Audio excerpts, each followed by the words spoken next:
ভালো করে মুছা দেন আর যারা বুঝেন না এরা থাকতেন প্রচুর তেল আসতেছে এমন কোনো পাম্প নাই প্রত্যেকটা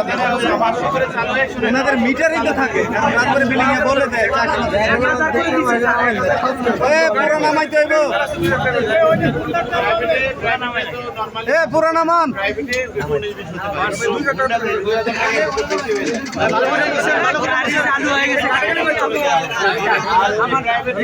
আর নামবে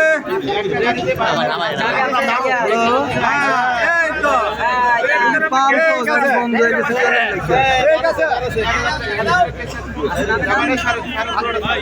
এখন তুলেন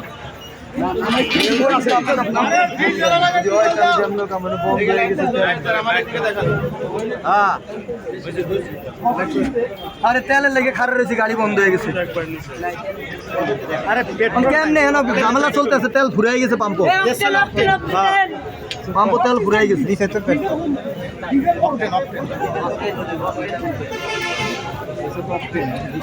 কথা আছে তো এই জায়গা বলি না কোথায় ওনাকে বিক্রি করছে ওই আপনার গতিটাকে দেখেন আপনি ওই যে রিসিভ করে কত দেখেন কত তেল দিছে সেই রিসিভ করে দেখেন আজকে তেল করে দিছে না রিসিভ করে দিছে না আমাদের